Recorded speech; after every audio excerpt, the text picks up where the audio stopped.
Main Event Madness proudly presents,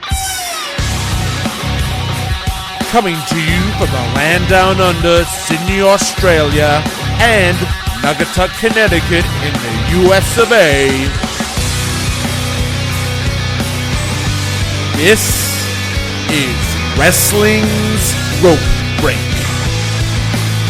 Here are your hosts, Joel the Man O'Brien and Eron the Mastermind Ramadanov. Well, hello wrestling fans and welcome to Wrestling's Rope Break. Everything pro wrestling by the count of 5. It is January 8th, 2015 here on Main Event Madness Radio. I am Joel the Man O'Brien, coming to you like I always do from the land down under, Sydney, Australia. And joining us as he does every single Thursday night is my partner in crime, ProWrestlingPowerhouse.com's editor-in-chief, Eron the Mastermind Ramadanov. And Eron, do you think WWE is worried that we are now officially competing with them on Thursday nights in SmackDown? I think so. I mean, we might be starting a Thursday Night War. I think it's like on the cusp. I think we've got something really good going on here, especially like, you know, when the commentary is that bad, even though there's been mixed up with the commentary team as of late. I think there might be a lot of viewers turning the sound down and listening to us. So we're going to be with you for the next hour and a half, 2 hours, talking all the major news, shows, angles, and matches from the past and present, exclusively on Main Event Madness Radio. So what have we got in store for you tonight? Well, a ton of things. Let's just go through them straight off the bat. Macho Man Randy Savage is finally inducted into the WWE Hall of Fame. Why did it take so long?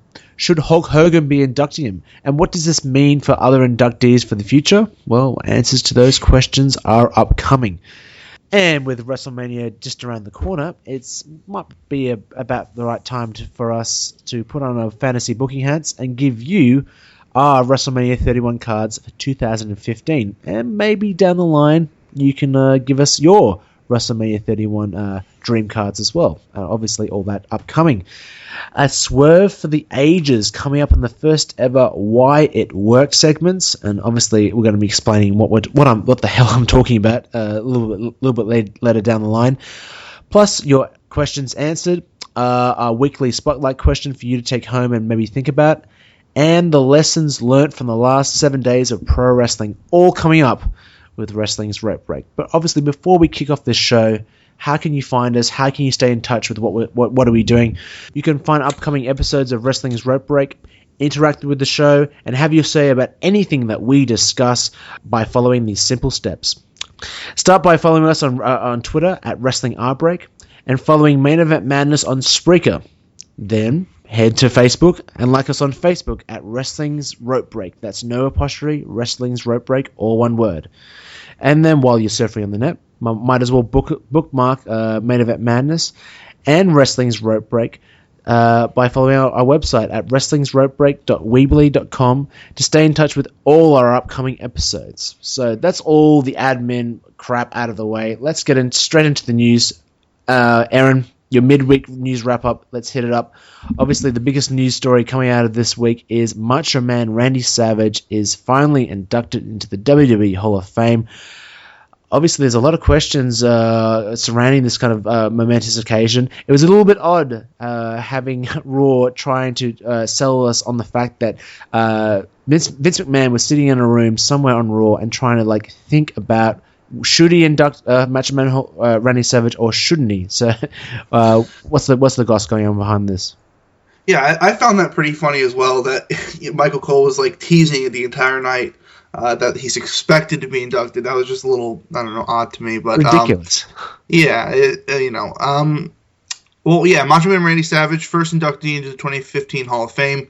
Apparently, they were going to induct him or announce his induction maybe in February, but the ticket sales for the WWE Hall of Fame ceremony have been really low. Yep. And they republished the ticket information.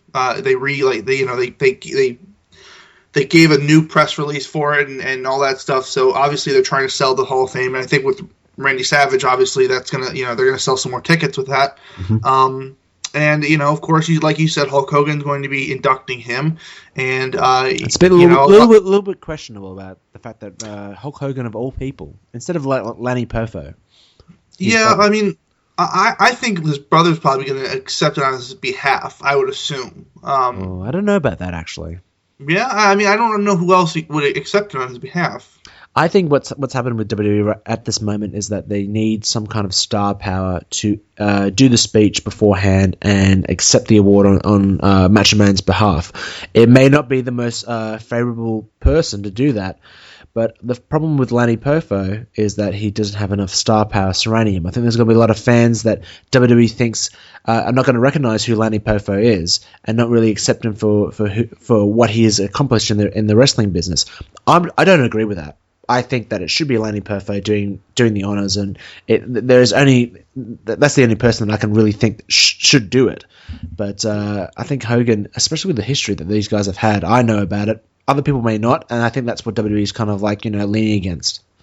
Well, that and I think and like you said, their history, Hogan and Savage, they've had a long beef for a long time. Oh yeah.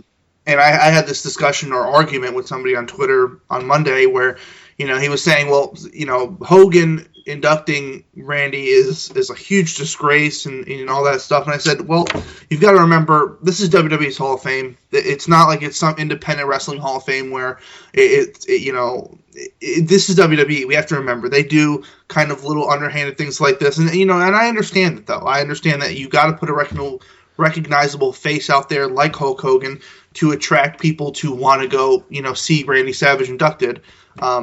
So it's a little interesting, and I think it kind of, and this really speaks to, and, of course I'm going to have to, give some credit to my guy Triple H here, but Triple H. I think it speaks to him because, since he's kind of taken over, like with Vince and Stephanie and all that, since he's kind of been more involved in that kind of stuff, I mean, he's brought in Warrior, Bruno Sammartino. I'm assuming he's had some kind of, influence in this decision as well, because it's not just coincidence that he's being inducted now, you know? Yeah, especially Bruno Sammartino. I was there in Madison Square Garden to see that happen and see Bruno Sammartino get the recognition that he deserves.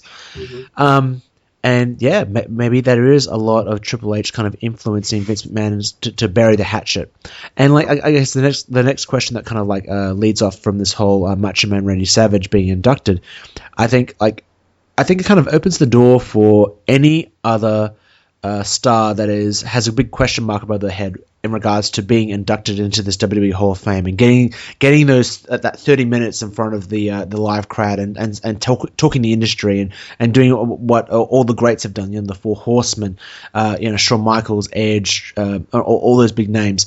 I think it definitely opens the door for those guys too. Yeah, I mean, and the old saying is never say never. Oh, and, yeah. There you go. I mean, a lot of people thought Randy Savage would never be inducted, and now here he is. So exactly right. And then moving on to other news, obviously something that was really heavily publicized last week was that the WWE announce teams have had a major shakeup. We saw the remnants of that shakeup on Monday Night Raw. We all have our own opinions of Michael Cole, JBL, and Booker T on the Raw announce team. What's the situation on SmackDown upcoming? Well, as you said, on Raw, it'll be Cole, JBL, and Booker T going forward, and on SmackDown, we'll also see Michael Cole again with Byron Saxton and Jerry Lawler. This is kind of a big shakeup for me because, one, I don't like Booker T on commentary. I felt like even on SmackDown when he kind of was having that run with Michael, I think last year, the year before, 2011, I think it was. That's it. He just wasn't good, and it's just that's as simple as it gets. There's nothing against him personally. Ducky, quack, quack. Need I say any more? There you go. It's I like Booker, I really do. He's one of my favorites of all time, but he just doesn't belong in the commentary team. He doesn't know what to say at certain points. He doesn't fit with that group either. I'd prefer to see just Cole and JBL by themselves, if anything. I think Booker T has a lot of insight into the industry because his time with the Harlem Heat, his time as world champion WCW, and obviously his time in WWE. I think listening to his commentary, he has a lot to say, but he has not had the time to filter out his own thoughts. And it comes out on television as a complete utter mess. I think there was a match on Raw this past Monday night, and he's like trying to like segue, I think a Seth Rollins John Cena match into Gilligan's Island. Yeah, and I'm just like, I'm trying to follow him because I know the show Gilligan's Island. I'm like, where are you coming from, Booker? And the fact that I need to stop and think about that, it shouldn't be the way. So obviously, time will tell. And he said that they all died. Like, I think it was about the lumberjacks. Actually, I'm like, yeah. So what, the lumberjacks are going to just drop down dead? I'm just like, what are you going about? It distracts me from the match as well. You know, like, everything should be succinct, and there should be obviously Vince McMahon and co. behind the announce team, like, you know, filtering what they should say. And I don't think Booker T should have a live mic. That's what I'm trying to say. If you can kind of, what would your announce team be for Raw if you could kind of put it together? JBL and Michael Cole. That's it. Yeah. I think from their time in SmackDown, I think we discussed this last week. Michael Cole and JBL had great chemistry on SmackDown in 2006, 2007, during the whole King's Court Booker T thing with Bobby Lashley and Rey Mysterio as champion. I think they did a really good job in creating a good team, and obviously it got broken up for other obvious reasons. That could happen again because I think they definitely do feed off each other well. Yeah. I mean, I think Michael Cole and JBL would be a nice mix on Raw. I'm not really a fan of the three-man booth anymore. I don't know. Neither. Too many. I actually liked when we saw Lawler, Joey Styles, and Coach in like 2005. I actually liked their mix together. Aaron, did you just say Coach? I love Coach. Don't hate on Coach. Are you kidding me? Sorry to use profanity, but are you seriously freaking kidding me? Dude, don't hate on Coach. I'm telling you right now. Coach is the man. Moving on to all the fans listening know that Coach is the man. All right. Go to our Facebook page straight away, facebook.com/wrestling's-rope-break, and tell us why or why not Coach was like one of the best announcers in SmackDown history. Please, by all means. I didn't say that. Okay. Oh, come on. Like, I guarantee there's a lot of people that hate on Jonathan Coachman as a Raw announcer or a SmackDown announcer. I'm just saying. But anyway, we could talk about the announce team for like hours and hours and hours. But we should move on to the last piece of the Eron's midweek news wrap up, and that's the fact of during the week, Roman Reigns obviously has been in the spotlight in regards to his promos, and I think there's a little bit of information leaked in regards to who oversees Roman Reigns' promos. Who is it, Aaron? It's the boss man, Vinnie Mac. He is Vince McMahon is writing Roman Reigns' promos by hand, by himself, and this news kind of rocked the wrestling world this week, and kind of everyone went, oh, that's what's wrong with Roman Reigns' promos. Everyone kind of understood it after that, and after SmackDown and Raw, those two promos, I thought I was watching a cartoon show. It was, oh man, Roman Reigns, and we've talked about it before. He's getting so micromanaged, and he's so under the microscope right now that every time he grabs a microphone, everybody stops what they're doing. Not for a good thing. Not like not like Paul Heyman. Like everyone stops and watches Paul Heyman, but they watch to see him go to work. Everyone stops and watches Roman Reigns to see him, flutter and fail. Quote unquote, go to work. Yeah, exactly. So it's I feel for him. I really do, because I think he's kind of gotten pigeonholed into this spot where like now everyone expects him to fail on the microphone, and he's really not that bad. He really isn't. I thought his delivery on Raw was good. It's just the content of his promo wasn't good. That's the only thing, and they need to. And I've said it before. Keep his promo short, sweet, simple, and that's it. He doesn't need to talk much. He doesn't need to, say suffering succotash and stuff like that. It's Roman Reigns. You're building him up as this powerhouse that has a Superman punch. He shouldn't be saying stuff like that. Listen, Roman Reigns has it. No. He may not have it for WrestleMania 31. I'm saying right here, right now, before we even get into my WrestleMania dream card of what I expect for WrestleMania 31, Roman Reigns' time will come. It will definitely come. Right now, on March 29th in Santa Clara, California, when I'm going to be sitting right on the entrance ramp and watching the challenger for the WWE World Heavyweight Championship come out, it should not be Roman Reigns. He is not ready, and the fact that he's got Vince McMahon writing fairy tale John Cena-esque promos for him is even more evidence that he's not ready. This, like you just said, Eron, the guy has legitimate badass aura around him. He's a legitimate football star. Apparently, he did an amazing job on a high level in the NFL. Apparently, I don't know all the details, but that's what I've heard. He's a legitimate tough guy in the legitimate world and in the pro wrestling world. So let's just ride that. Every single wrestler over all the generations had been different from everyone else. Hulk Hogan was different to Carl Gotch and Dory Funk Jr., right? And Bret Hart and Shawn Michaels were different to Hulk Hogan. Austin and Rock were different to Bret Hart and Shawn Michaels.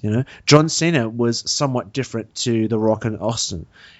Roman Reigns should be different to John Cena. We shouldn't be making John Cena like Roman Reigns. You understand what I'm trying to say? Like they should be trying to just harness a new top guy, and they have it in Roman Reigns. They had it in the Shield. Let's just run with this quiet, no nonsense top guy. Because I've heard him. He came to Sydney, and he closed out the show, and he thanked the fans for coming, like John Cena did, and he was fantastic doing it. We don't need Roman Reigns promos to be written like John Cena. That's all I'm saying. And Vince McMahon needs to understand that ASAP. If his main goal is to have Roman Reigns main event WrestleMania 31. Mm-hmm. Absolutely. So, yeah, that's my little Roman Reigns spiel. Hopefully we don't have to talk about him during the show, but he may come up later on in the program. But anyway, let's key into lessons learned from pro wrestling television in the last 7 days. There's obviously a lot to learn from all the programs, be it Raw, SmackDown, NXT, and Impact. But of course, we'll start off with the most recent show, Monday Night Raw, from last Monday night. Oh my God, Eron, there was so much talking on this show. You're telling me. But hit us off. What was your first lesson learned from this week from Raw? All right. I learned that this week on Raw that WWE knows how to book young talent but chooses not to. This kind of alludes to the fact that they did such a great job with Seth Rollins in that final segment. And I feel like that final segment really worked in everyone's favor. I think Brock came off looking pretty good. I thought Cena came off looking pretty good, and Rollins really stole the entire segment for me. Yeah. And he really proved that he belongs in that main event. A lot of people were saying, I saw somebody on Twitter say, Seth Rollins, just his name alone doesn't fit into that Royal Rumble main event with Cena, Lesnar, and Rollins. It just doesn't, and I understand that he hasn't been a single star for too long.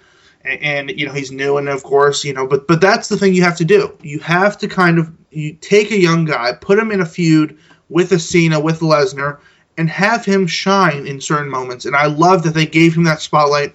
I love that Lesnar sold that curb stomp so well. I mean, and something about Lesnar that I really love is that he sells everything, and he doesn't half-ass anything.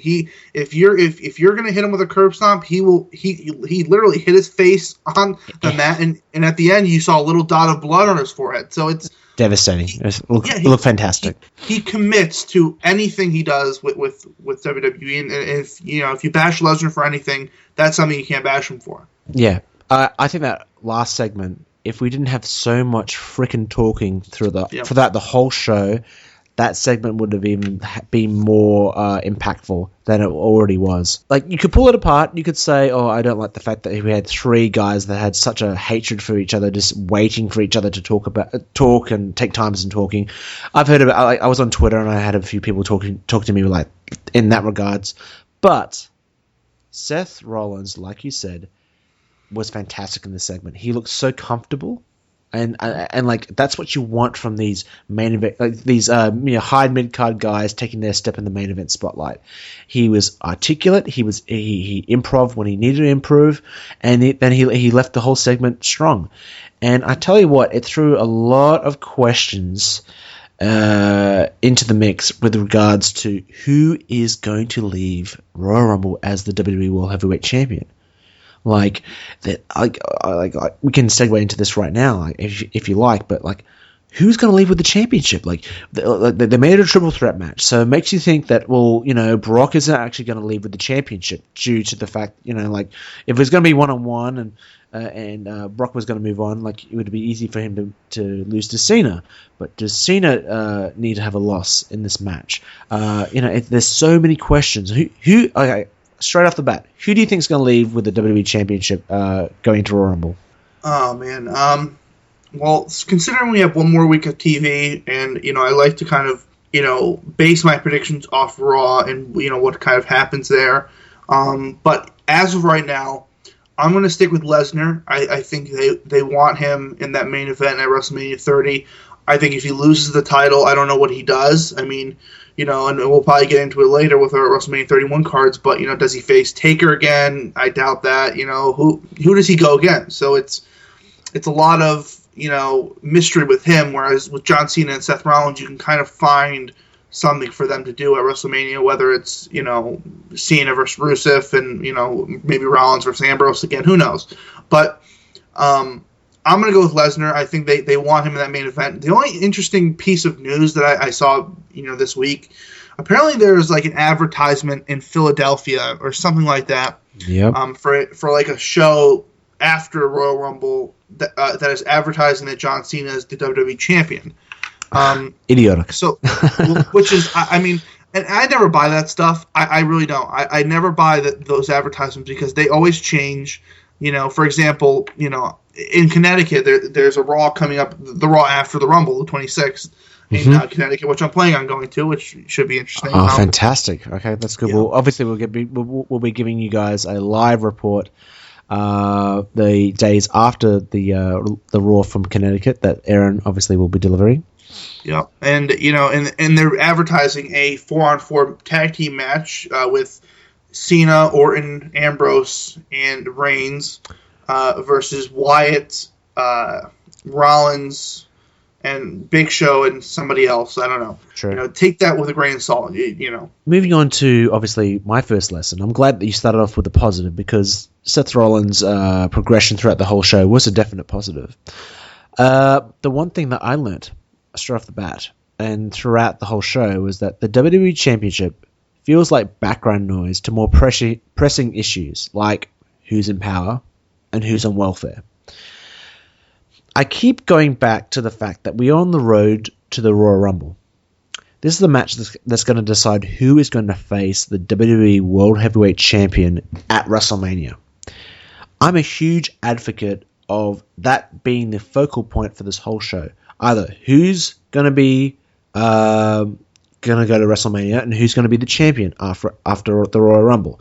You could argue that the final segment kind of sold us on that, but watching that segment and watching the first segment that started off the whole show, it felt like the championship was just a complete, utter, just like whatever to the power struggle that's going on between the Authority and John Cena, and the fact that 3 guys were fired from the roster. My question to everyone else is like, these 3 guys, are they going to have like an impact on who's going to become the WWE champion? Are these 3 guys strong candidates for becoming the number 1 contender for the WWE championship at WrestleMania? No. It would be a different story if like Orton, if Bryan and Reigns got fired, because obviously there'll be some kind of like, you know, a hype about the fact that we need them back in the Rumble because they're the favorites. They're 3 guys that are going to come back to the Rumble. I'm predicting it right now. It may happen next week. Probably will happen next week. And it completely clouds the issue. The issue should be who's going to be the champion and who's going to wrestle for the title at WrestleMania. That should be the focus for this 5 to 6 week period that they have to build up the Rumble. Eron, do you feel like the Rumble is like the focal point of WWE's whole existence right now? Yeah. What? I actually think that the title match is definitely what they're focusing in on as far as. Okay, so sorry to interrupt. Is the championship the focal point? Oh no. Well, that's the problem. the feud between the three guys is more of what it's all about. And I think, and maybe, you know, and Vince has kind of said it on the Stone Cold podcast, which we continue to allude to, is, you know, he believes that, you know, championships are nothing more than just there. You know, they don't really matter as much anymore. And, you know, that's the way he books things. So, I mean, and I'm not saying it's right or wrong. You know, that's his prerogative. If he feels that, you know, he can sell this pay-per-view with those three guys, and maybe he can. So, you know, but as far as the Rumble goes, I think it's very possible that those three guys miss the Rumble. I really do. Because if we've only got 1 week left, I don't see how they can just bring them back next week the same night. Like, if they put Cena through the ringer again and he wins, do they just walk out on Raw? You know, like, what that would just be illogical. You know, they happen to just be there. You know, so it's, I don't know. I think it's very possible that they could miss the Rumble because of WWE wanting to throw in some surprises, and this is a way to kind of take three guys out to put three surprises in, or however they like to do it. But here's something that I'm looking at for the Rumble, and you know, it's very out there, and, you know, when you hear it at first, you might go, whoa, like, you know, but yeah, I won't be surprised if one of those three guys happens to return next week or at the Rumble to align themselves with the Authority. Whether it's Eric Rowan, I doubt they go with Ryback, because Ryback just recently turned face, and they don't want to screw with that. And, you know, we saw how terrible his heel turn turned out in 2013. You never know with WWE right now, though. Exactly, though, you know. And I think it's very possible that they turn Dolph Ziggler. I think it's very possible. Okay, I'll stay out. Before we get into our next lesson learned from Raw, I will say this right now. Dolph Ziggler, everyone loves him. Like, you know, I was on the JWP podcast with James and Mike this morning. That's going to be airing on Friday, kind of in competition with us, but that's all right. We were talking about how everyone loves Dolph Ziggler, and James, the host of the show, was pretty much telling us how much he loves Dolph Ziggler and how he should be the World Heavyweight Champion, and how he will never achieve the World Heavyweight Championship as a heel. I will tell you right now, Dolph Ziggler is a quintessential heel. They've done what they can with him being the never say die babyface. He ain't no Sami Zayn. He ain't no Adrian Neville, and he ain't no John Cena. He is a natural heel, and his delivery, like his promos, are what kind of defines him. I could definitely see him siding with the Authority, and kind of seeing where that goes. You know, like it'd be a very interesting story. Maybe kind of giving John Cena a rivalry to deal with leading up to Fastlane. I could kind of see that. Obviously, time will tell in that regard. But I just want to segue into my next lesson that I learned from Raw. It has to do with the man that was very much going to be my breakout superstar of the year from 2014, but it went to Seth Rollins, and rightfully so, looking back right now on this show. It has to do with Dean Ambrose. And the lesson I learned is that the best way to kill Dean Ambrose dead is to have him get put in his place by management and test his comedic worth with horrible WWE backstage segments. Obviously, I'm referring to the fact that Dean Ambrose said some stuff on SmackDown and then got sidelined by Stephanie McMahon saying that you need to have a psychological assessment on live television. Otherwise, and if you didn't pass your assessment, you're going to not get in the Rumble. And then we saw, obviously, what happened. These three segments that were just completely burying Dean Ambrose into comedic land. Not badass, never say die, I don't care if I get my leg shot off, my arm shot off, kind of a babyface that we fell in love with in 2014. Now he's kind of going to comedic wasteland like Santino Marella. And I tell you what, this is not how you book Dean Ambrose. What put him over, in spite of him not winning any pay-per-view matches last year in 2014, was the fact that he was an amazing character. He was so relatable. I even coined him as being the next John Cena. And here he is, just being a comedic goof for this whole show. I hated it. I know you love the Rusev Dean Ambrose match later in Raw, but I tell you what, he could wrestle the best match in the world, but if he's designated as a comedic babyface, he's done. That's what I'm saying. I think you might be overreacting just a bit about Dean Ambrose. Really? Okay. Yeah, I think it's 1 week. Okay, we've got to just take it for what it's worth. Yep. I think this, and I said to you earlier, I thought they were funny. I laughed at almost every single segment. I laughed too. Yeah. But I'm looking like long term here. Mm-hmm. Well, I think, like I said, long term, I think this is just something that because I think they don't know what they want to do with him, and I don't know what you do with him. Where does he go? Where do you place him? And that's why I like the Rusev and Ambrose match, because I think that's a potentially good feud, especially going into maybe Fastlane, and if they want to turn out and have Ambrose do something else for WrestleMania, I think that'd be a nice feud for him and Rusev, and maybe Ambrose can be the one to kind of beat him, but I think they're going to keep Rusev undefeated until Mania. But with a guy like Rusev, just straight off the bat, you don't make his first loss against a guy whose value is now becoming a comedic kind of thing. And I know you say I'm overreacting, but I have seen this company work with certain guys that show comedic flair, and they just get pigeonholed straight off the bat. And I just see it happening with Dean Ambrose. You look at. Do you remember that segment that happened in 2014 where Dean Ambrose was showing what he was going to do to Seth Rollins with a mannequin? Yep. Before Hell in a Cell, and that was going to be the selling point for the show.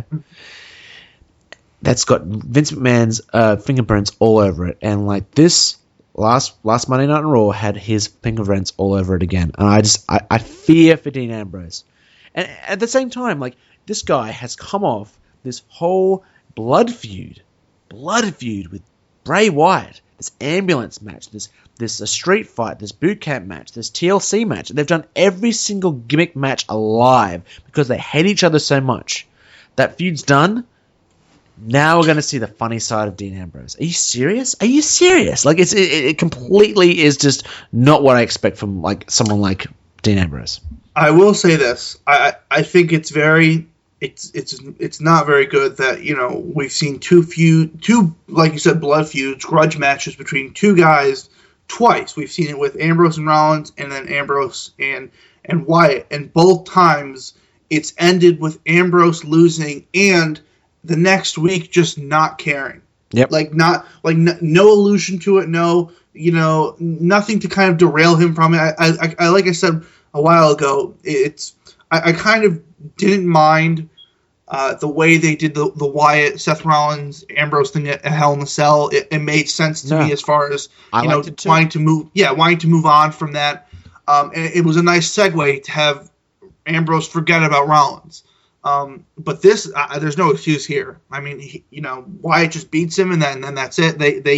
I'm glad that the feud's over because it started to get a little repetitive. Yes, definitely. But I don't know. I just would have wished that they need to come up with something for Ambrose. They really do, because he's got nothing right now. And he's worth so much more not to have something going on in WWE right now. So, but moving on to, what was the last lesson that you learnt from Raw this week? Oh, man.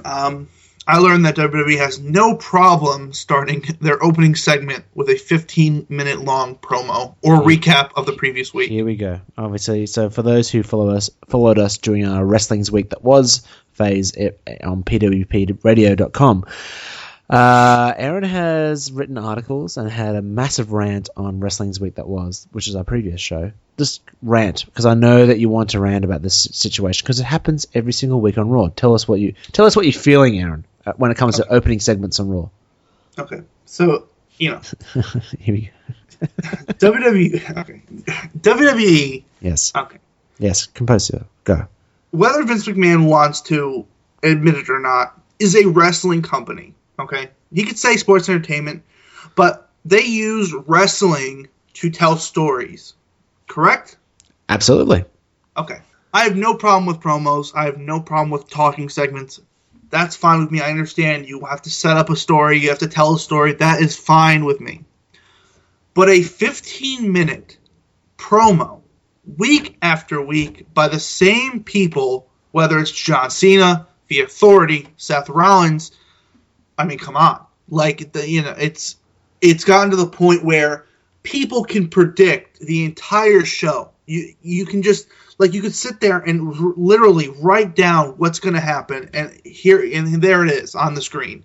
And it's gotten to the point where they see no problem. They don't see anything wrong with starting a show with a 15-minute recap of the previous month. The Triple H, and I love the guy, but Triple H for 5 minutes was recapping what happened over the last month and a half. Like, blow after blow after blow, just like everything we already know, and having these big dramatic pauses between who got fired.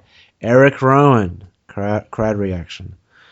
Yeah. Dolph Ziggler, crowd reaction. Ryback, crowd reaction. It got very, very long. Yes. Yeah. And then that promo, that whole segment was 15 minutes long. I counted it when they came out to when it ended, 15 minutes. And that easily could have been an 8-minute segment or even a 6-minute segment. Have John Cena come out, say something. Have the Authority come out, say something. Have them, impromptu into a lumberjack match. Boom, simple, right into wrestling.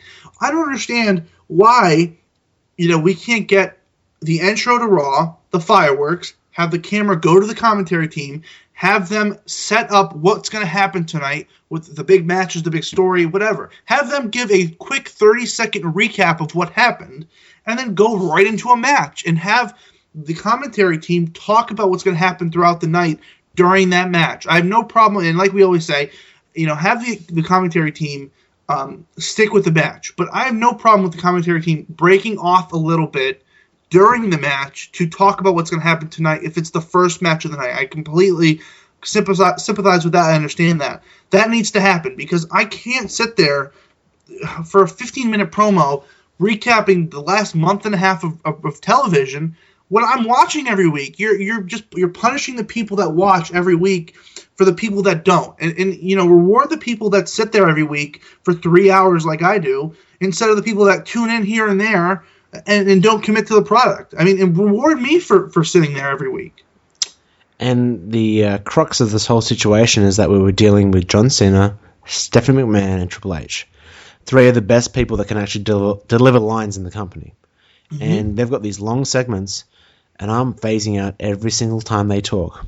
And that is a testament to the writing and a testament to what you're talking about.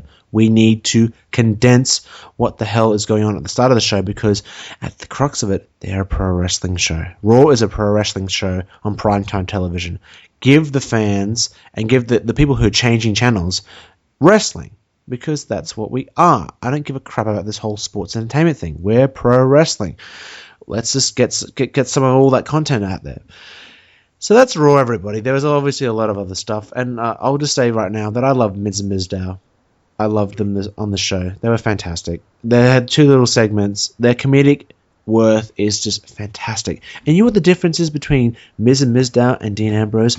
Miz and Mizdow are designated as comedic, comedic breaks in the whole show, and they're so good at what they do. They're great, and they continue to be great, even though the gimmick's been going on for like 3-4 months. So I just wanted to say that before we moved on to SmackDown. This is a little bit way in the past, but there's still plenty to learn, as we say every single week here on Wrestling's Week That Was, in regards to SmackDown. And the biggest lesson that I learned is actually something that's going to be prevalent in the weeks to come, and that is SmackDown can book Roman Reigns better than Raw has ever done in the last few weeks. What do I mean by that? All you got to do is look at the tag team match between Roman Reigns and Dean Ambrose versus Big Show and Seth Rollins. This was a quintessential textbook version of how to promote Roman Reigns every single show that he's involved in. It was Dean Ambrose selling for the whole match, and then they had a hot tag to Roman Reigns, and Roman Reigns just dominated every single person that he ran into, be it Big Show, be it Rollins, be it J&J Security. He took out every single person. It came down to the most influential man in the match on the heel side, Seth Rollins. Tried for his finisher, reversed, boom, 1, 2, 3. Roman Reigns gets a clean pinfall over the chosen one from the Authority. This is how you book Roman Reigns on a regular basis. If you don't want to book him like winning every single match on every single show, don't have him wrestle. Just have him kick ass. Have him spear someone. Have him just dominate someone. This is a great example of a well-booked match that put over Roman Reigns, and that's what they need to do. There was, like, obviously we had the succotash promo beforehand, but this is how you put over Roman Reigns. Completely agree. I think he shined in that match. I love that final segment or final sequence with Rollins and Reigns, that reversal into a spear. I thought that was cool, and this, like you said, this is how to book him. You keep it simple. You keep him kicking ass, and that's all you need from him. Yeah, exactly. He's just a cool character. We don't need to feed him dialogue that just doesn't fit his character, and that's what we've been seeing. And WWE's just shooting themselves in the foot every single time they put him out there with a mic. And it's just have him wrestle and to have him kick ass, and have guys like at the quality of Seth Rollins wrestle with him and like put him over. That's the sign of a good worker. And kudos for Seth Rollins in this whole situation. He sold like a mother for that guy, and that's how it should be the whole way through for guys who run into Roman Reigns. And that's just my lesson for the week from SmackDown. What was yours, Aaron? Oh man, I learned that WWE doesn't care about their mid-card titles. I know where you're going with this, and it deserves a little bit of compensation. Okay, if you're not familiar, if you didn't watch, Bad News Barrett lost to Sin Cara on SmackDown. Yep. Yep. Sin Cara. I'm like almost speechless because I don't see the point in one. The only logical explanation I've heard so far is that they were in Laredo, Texas, which was a couple miles from the border of Mexico, and they were appealing to the Latino fans in attendance. Hello, aren't there millions of fans watching at home? I don't understand the entire argument of having Sin Cara beat a guy that just returned the previous week, won the Intercontinental title, and is now, you're building up as your Intercontinental champion, and he just loses to somebody we haven't seen wrestle on WWE TV in months. I mean, it's like, am I going crazy here? Or like, you could have booked it so much better. I would have preferred if you need to have Sin Cara go over in some kind of way, have him, beat Bad News Barrett, and then have Kane come out and say something, something happened and let's restart the match. And then Barrett beats him, because it looks like Barrett's going to kind of align himself with the Authority, especially after Monday. Do something like that, save Barrett some face. I mean, having him just beat up Sin Cara afterwards didn't make much sense, and it didn't do anything for him. So, I mean, they need to, I think it's just a lost cause. I think they don't care about the mid-card titles, and I think we all have to kind of come to terms with it. I don't want to burst anyone's bubble who's about to watch SmackDown. You might actually be up to the point where I'm about to talk about, but the SmackDown spoilers for this week's SmackDown have an Intercontinental Championship match between Bad News Barrett versus Sin Cara. One guess. Who wins that match, Aaron? It's got to be Bad News Barrett. It better be Bad News Barrett. Correct. Right. So what was the point of this whole week of storytelling? There was none. It's even Steven booking. It's how WWE does like you just say. That's how they treat their mid-card.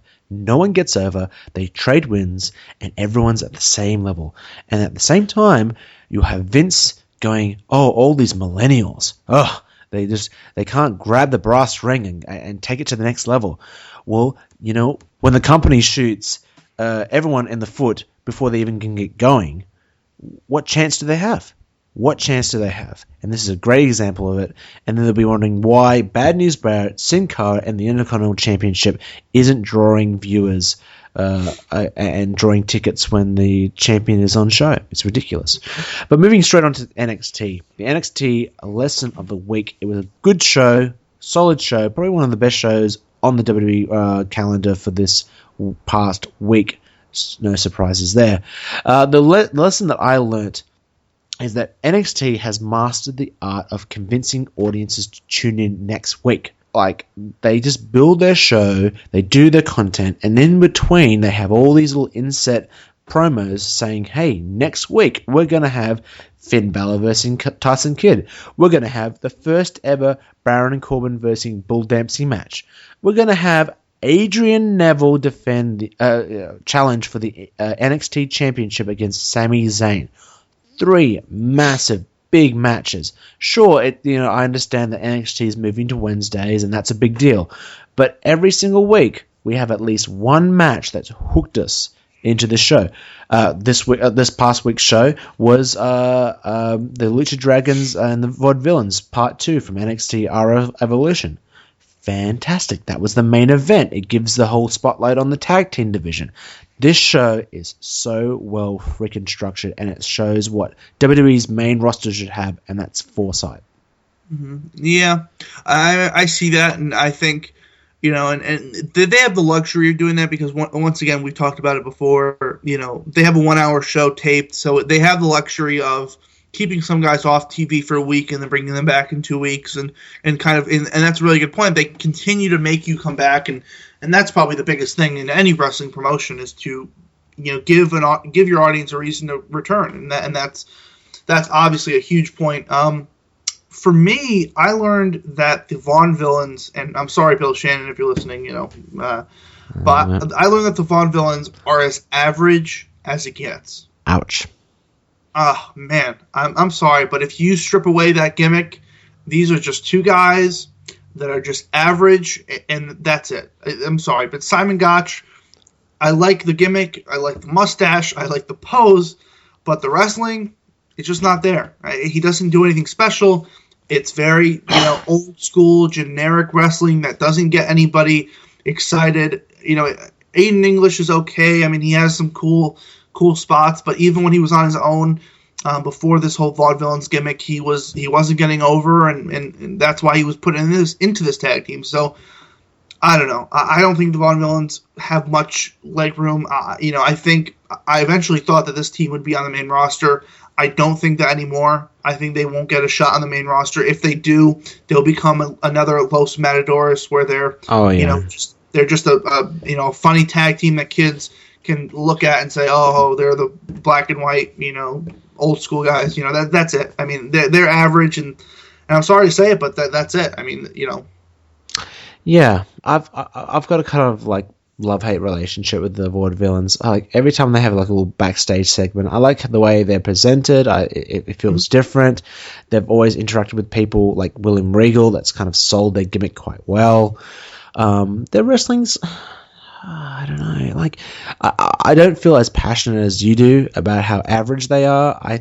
But one thing that kind of sells me on how doomed they are is how I see the Ascension. The Ascension was one of the apparently, I don't like the Ascension, but Bill Shannon, who's a PWP writer, by the way, Pro Wrestling Powerhouse, one of the lead writers on ProWrestlingPowerhouse.com. Check him out. He loves the Ascension. A lot of people love the Ascension. I don't like them, but they were one of the most dominant tag teams in NXT history. The most dominant tag team in NXT history, actually. And they went up to the main roster, and now their gimmick is that they're a wannabe, try-hard, dominant tag team. So what chance does the Vaudevillains have with their gimmick? It makes me worry, and it makes me think that maybe they are going to be destined to just be on NXT for the rest of their whole careers.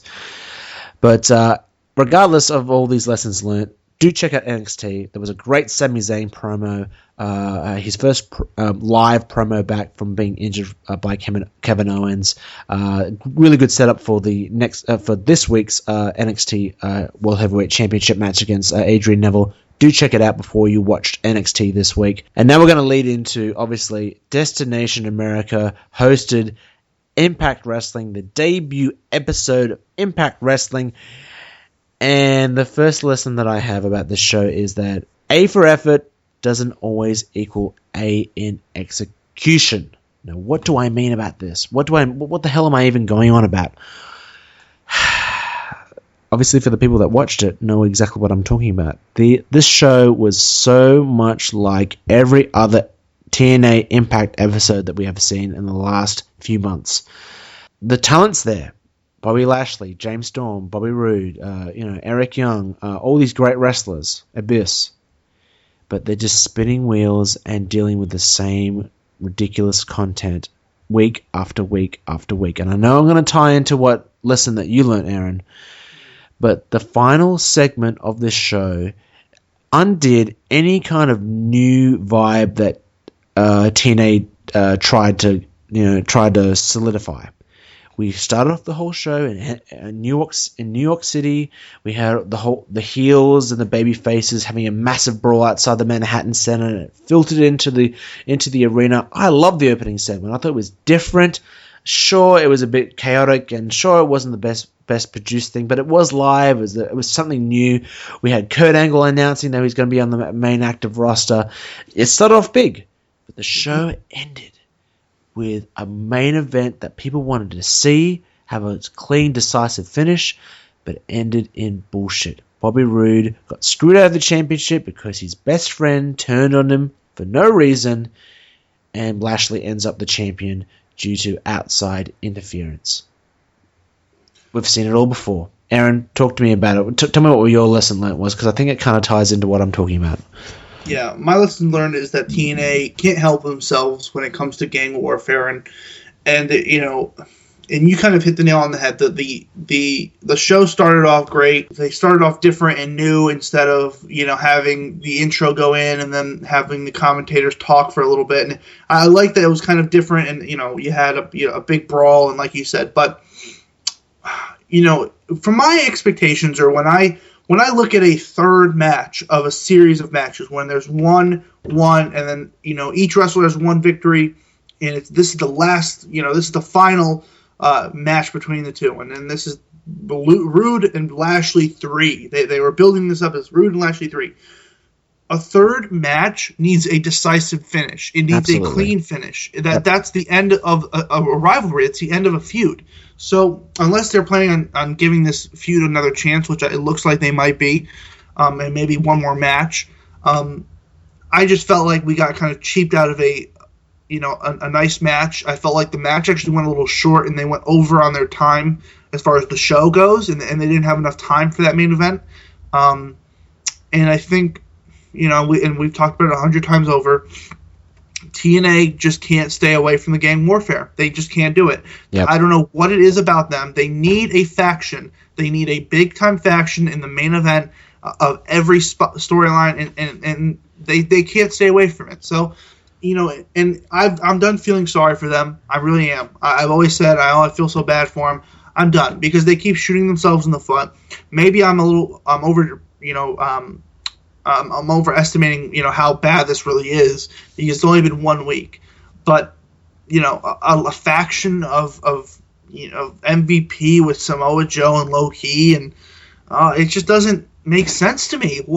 And the funniest thing about it is, you had earlier in the show MVP say, we're going to bring the family back. How am I supposed to know that the family is Samoa Joe and Low Ki? What the hell does that even mean? What family? And it kind of leans on the whole idea of there's so many unanswered questions. Tune in next week. But if those questions aren't based on some kind of logic, then any kind of explanation is going to sound really just kind of weak. And like Eric Young. We shouldn't be just talking about MVP. Eric Young. Why? There's been no seeds planted for his heel turn, and last time I remember, Eric Young's heel turn, it didn't really light the world on fire every single time he was a heel. Look at that whole World Elite thing back in 2000. I don't even know when it was, 2008, 2009. That was horrible. Every time he's been a heel, it's been horrible. There's been no logic behind why he should turn it. You shouldn't just throw out swerves just for illogical sense, because you should always plant the seeds, regardless of it being predictable or not. Pro wrestling being predictable is not a bad thing, and it's same old shit. It's same old Attitude Era bullshit booking, and And the funniest thing about it, though, is we know what the reasons are going to be. We do. If you can sit down and guess what the reasons are going to be, I guarantee you'll be right. It'll be MVP and his group of guys saying, we're tired of TNA management. We're tired of taking a back seat. Yeah, taking a back seat to Kurt Angle and Bobby Roode. And Eric Young's obviously going to say something like, I've been a friend of Bobby Roode for so long, and he's never given me an opportunity and all that stuff. Yep. And it's like, we know it's going to, selling us on why they did it is not going to work, because we know why they did it, and we know that you did it because you had nothing else to book. You couldn't think of any other way to book the show or the final segment, so you had to throw that swerve in. And a swerve is supposed to shock me, but in a good way. It's not supposed to shock me and say, what the hell? I can throw swerves in all the time. If I'm a booker, I can throw in this at the Royal Rumble. I can throw that Hornswoggle is going to run in the ring and beat everybody. That's a swerve, isn't it? But it's not a good swerve. It's dumb, and it's on the same level as this stupid booking by TNA. Time will tell if TNA picks up their game. I'm going to give them the benefit of the doubt. Hopefully they'll come back next time. Haven't we been doing that forever, though? We have been doing it forever, but at the same time, I see that talent pool, and I see, I saw the Wolves, Hardys, and Dudleys just kill it in a TLC match, ladder match, tables match. Had a great series of matches. I think the back end of 2014 showed me that TNA can actually harness their positives. And obviously, we're going to be getting into the podcast of the week after this, after a commercial break upcoming, where Jim Ross talks to Dixie Carter. We're going to get a little bit of an insight into what Dixie Carter's mindset is after this initial debut episode on Destination America. But I think there could be a turning point for TNA in the coming weeks. I'll hold my criticisms for what's about to come, but time will tell. I'm going to say time will tell on this episode of Wrestling's Rope Break. But to finish up this whole lessons learned thing, let's just hit up our must-see matches of the week. It's 7 days. There's a lot of matches. Eron, what was your best match that everyone should go out of the way to see? I really enjoyed Roman Reigns and Luke Harper on Raw. I thought their styles were very nice. They really complemented each other, and I wish that match got a little more time. And of course, we got a kind of a fluky finish, but I felt like that was a nice match. I think Harper kind of shined in it, and Harper always shines whenever he's in the ring. But I thought that he kind of helped Roman Reigns look strong, and I think that entire match was just well booked. Brody Lee is amazing, but it was not my match of the week. My match of the week goes to Impact Wrestling of all shows. There was actually some good wrestling on the show, so much so that I chose Austin Aries versus Low-Ki for the X Division Championship. Just a really good, hard-hitting match. Low-Ki is fantastic. He's agile. He's still quick for his age. Austin Aries is an Austin Aries, and he really kind of turned it up on this episode of Impact. Obviously, those guys' marching orders was to put on a kick-ass, high-impact wrestling match. They did it, and Austin Aries left as the X Division champion. So definitely check that out if you haven't already.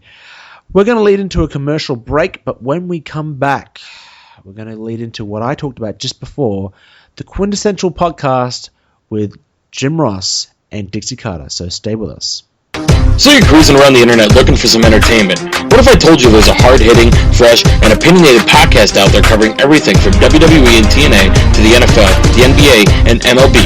Well, that's reality. Main Event Madness is here. Don't miss us every week on MainEventMadness.com as well as on TuneIn Radio and Stitcher.com. Main Event Madness, our wrestling, your sports, simply madness.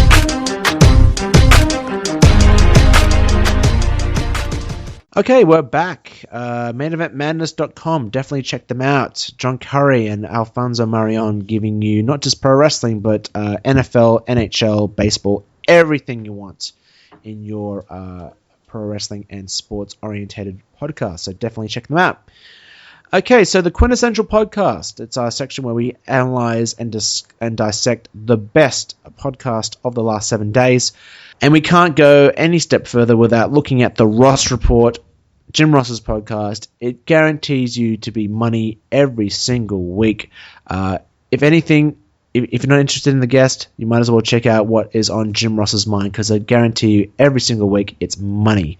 And this week he interviews TNA President Dixie Carter and discusses, obviously, what we were just discussing before the commercial break, TNA Impact's debut on Destination America. It's going to be a good, reflective view on what Dixie Carter wanted from the show and what we saw. So before we even get into that, we need to analyze what was on Jim Ross's mind last week. And he has this really good analysis into selling, the importance of selling in matches. So we're going to give you an excerpt from this podcast, so listen up for this. By working too fast, it lessens one's period of selling, which is a fundamental skill. Selling. Fundamental skill. It's as fundamental and as important as taking a flat back bump, as to learning how to hit the ropes, the turnbuckles, take a punch, throw a punch, body slam, drop kick, anything you can think of. There's nothing in wrestling more important than selling. When talents do things big and then they sell, it allows the announce team the opportunity to document the selling, that particular component in the match, and it underscores the efforts of the bumper and the bumpee. So selling is money. There you had it. Selling is money. So the question I have for you, Eron, to start kind of think about what Jim Ross is talking about, are performers these days too focused on the acting part of pro wrestling more than the in-ring acting of the business? I don't know. I mean, I think Jim Ross is on the money as far as that goes, and as usual. Selling, yeah, and he always is. And I think it's really become a lost art. And I think some of the guys in WWE right now, like Rusev, like Ziggler, have it down to a T, and they know exactly how to sell, and they know that it's really important. Some guys, like John Cena, who has been criticized for it, don't sell enough and should be selling more.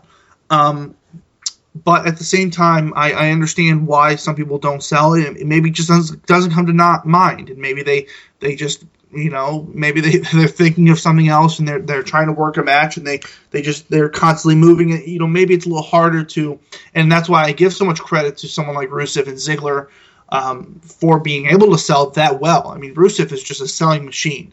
For somebody that big, that strong, somebody that's being booked that strong, to be able to sell like that, I mean, there's no question that I believe that Rusev is going to have a long career in WWE, whether it's with that Russian gimmick or not.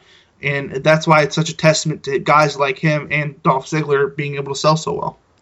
It's funny that you choose two people out of the massive roster that WWE has that are great at grasping an audience's attention via selling. Mm-hmm. I honestly think that, in some situations, either you have talent that focuses on selling, or you have talent that is so mixed up in so many other aspects of the business that they can't focus on it.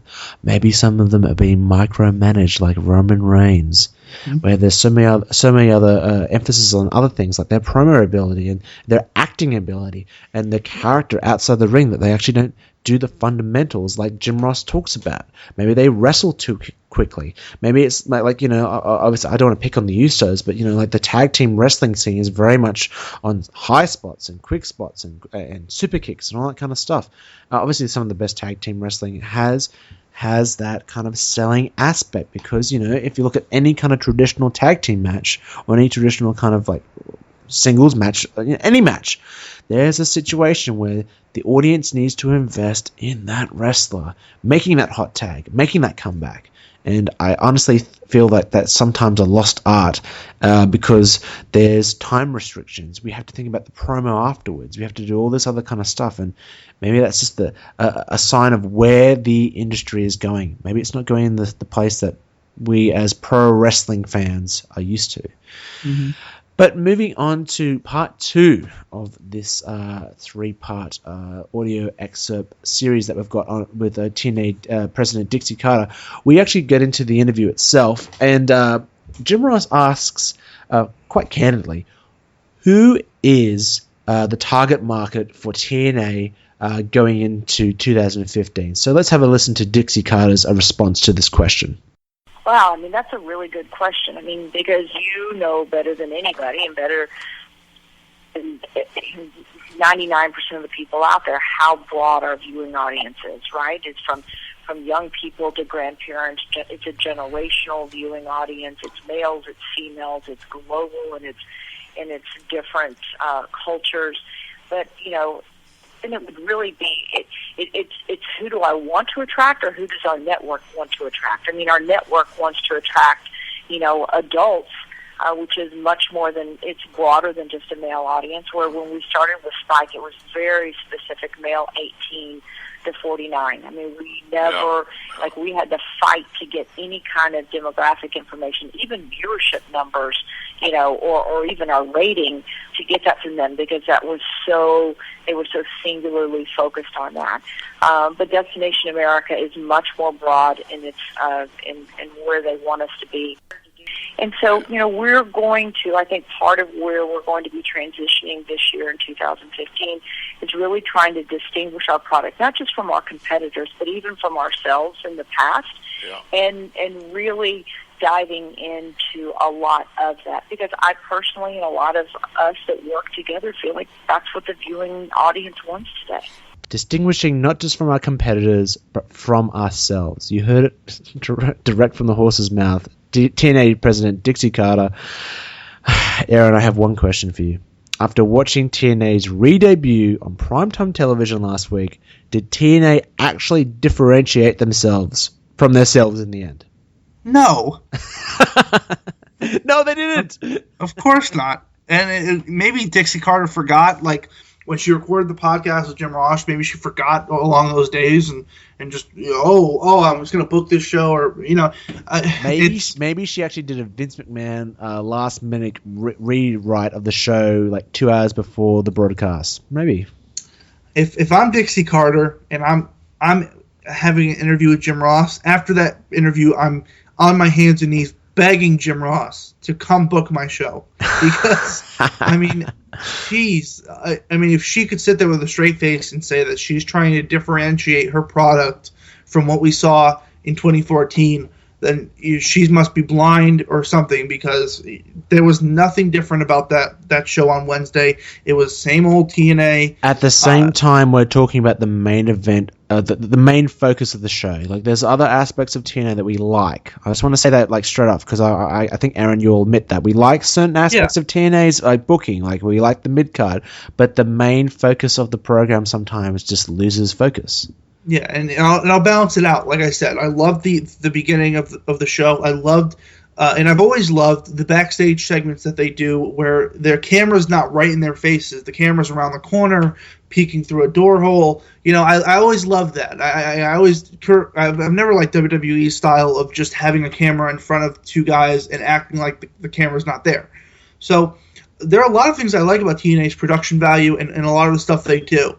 But I'm speaking more toward the overall feeling and mood of the show, and the way they go about booking the show, where it's the same TNA formula, it's the same thing over and over again, and they need to break that mold. They really do, because if they want to differentiate themselves from themselves in WWE and every other wrestling company, it's not working, because it's the same stuff. And it kind of ties into the last audio excerpt that I have for you, Eron, because Jim Ross asks TNA President Dixie Carter what she really wants to take away from the 5 shows that she has in New York City, because, you know, New York City has that vibe that is indistinguishable from anywhere else that TNA kind of like does their house shows and does their live TV from. Obviously, they're not going to have the same crowds that they're going to have in New York City to, say, Bethlehem. Was it Bethlehem, Pennsylvania that they were at before? Yeah. I can't believe I remember that. But so Jim Ross just pretty much goes out there and says, what do you want from these 5 tapings? Because they're going to be very, very important tapings. So let's have a listen to what Dixie Carter wanted from these tapings.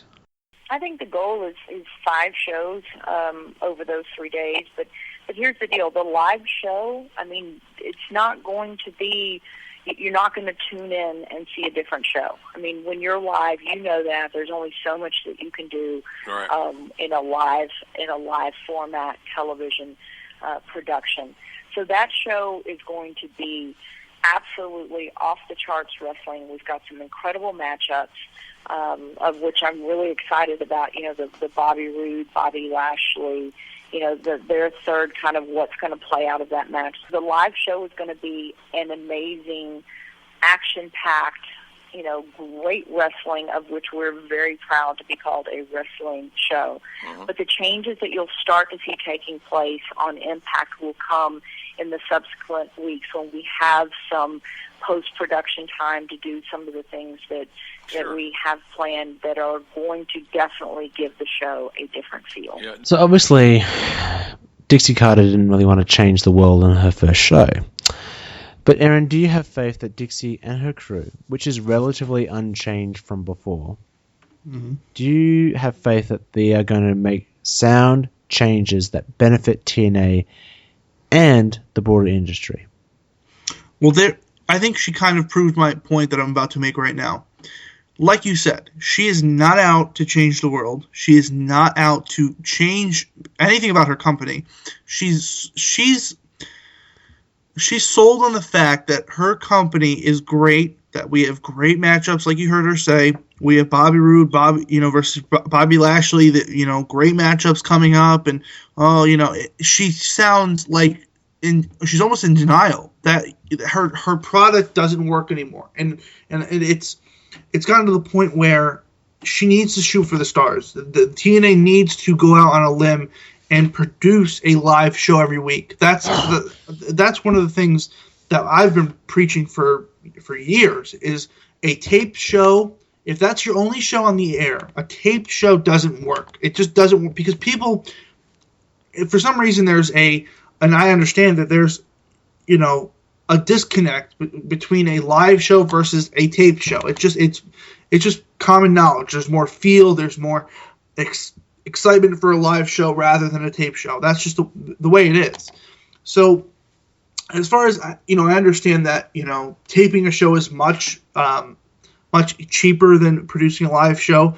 Being in New York City as it is, it's hard to take any revenue from being there in the first place. It's very hard to put together a New York live show. But at the same time, what do they have to lose? I mean, it's just a lack of commitment, I feel like, from them. I think they need some shakeups. They need something different. And I like some of the little differences they've made with the TNA Unlocked show that they're going to have.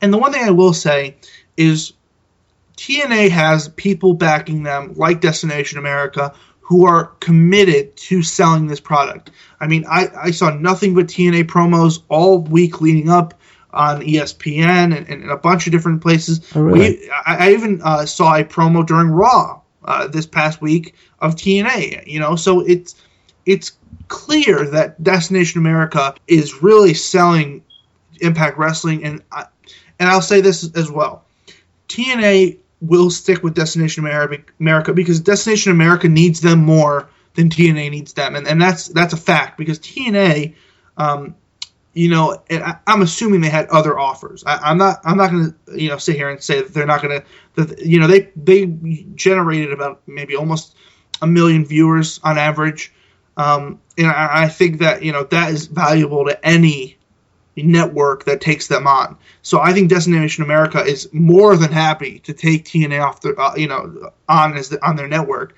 And some of the numbers that came back for their debut episode were about I think 400,000 total from the live show and the looping show right after. I think the initial live broadcast got about 240,000, which is not terrible for a show on Destination America. I mean, Destination America looks at those numbers and goes, whoa, that's a big deal. So I think that they found a nice home in Destination America, but they need to change their product a lot to garner more views and more, just get bigger. So that it's a new home. Destination America, new home, new way of doing things. There's going to be a growing period that's going to happen in the next few weeks. I'm going to be definitely staying away from spoilers because obviously they've taped the last few shows in New York City. I'm staying away from them. I'm just going to give them a benefit of the doubt, see how the show goes, and see how it pans out. So that's the podcast of the week. I hope you really enjoyed it, and we're going to segue straight into the first ever segment called Why It Worked. It's very simple how the segment works.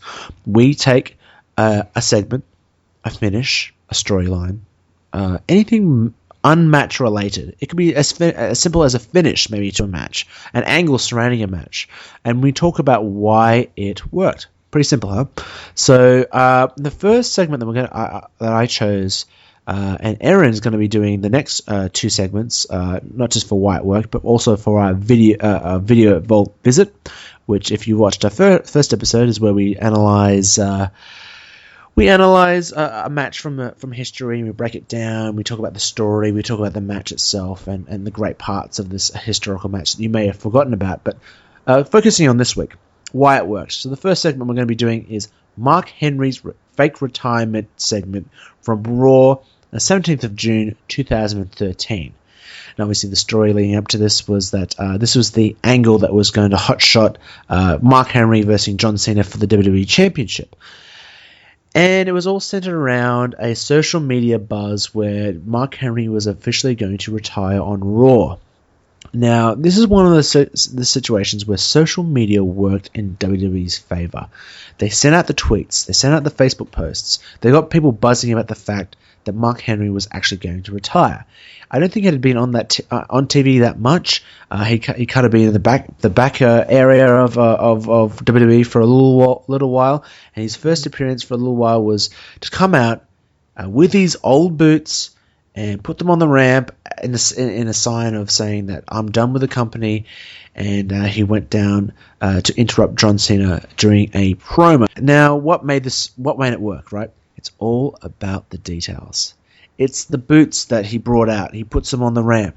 It's all about the championship that Mark has given to John Cena in a show of respect. And it's also the tears that Mark Henry animates from the situation. All these things tie into hooking the audience to make it feel like this is a legitimate retirement moment. But underneath all this kind of like the situation, it's all about setting up the next WWE Championship match, and that's where the magic lies, because you don't think it all the way through it. Obviously, if you've been watching wrestling for 20 years or 25 years, I know Dave Meltzer watched this and knew exactly where it was going, but for the general casual viewing audience, they obviously were hooked by the emotion, the raw emotion shown by Mark Henry. And that's the last point of why it worked. Mark Henry's promo was the epitome of the word swerve. He hooked this audience through this raw emotion because he treated it like he was a legitimate retirement. He was talking about him being a big old Silsbee, Texas boy, who would have thought he would have made it here. But all the way through it, I'm going to show you a little bit of an excerpt, this collection of audio excerpts for you guys to listen to. You would tell that, there's little lines thrown in there to show that he was actually after, he was actually trying to make a point to John Cena and trying to set up John Cena to get attacked. So just have a listen to this and you'll know what I'm talking about. John, at the rate that you're going to be the greatest WWE champion of all time. And if I had any regrets at all about my career, I've been world heavyweight champion, I've been ECW champion, I've been the strongest man in the world. I've had a lot of success. I mean, nothing like the success that John had, but I think I've done pretty good for myself.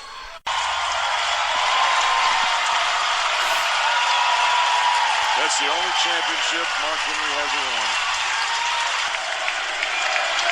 A small town, Silsbee, Texas boy done proud. Also, John, I'm going to give this back because this is something you got to earn. Thank you.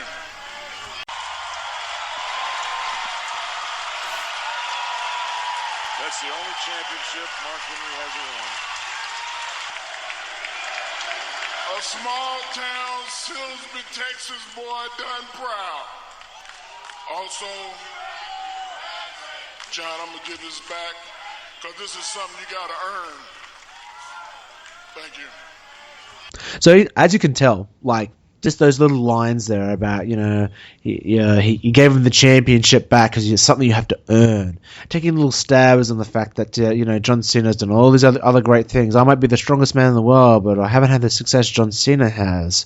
They're the little undertone lines that tell you that something big is going to happen, but you're so immersed in the emotion that you can't help but just go along with the ride, and that's what makes this segment one of the best segments, and that's why it worked. Why did it work for you, Aaron?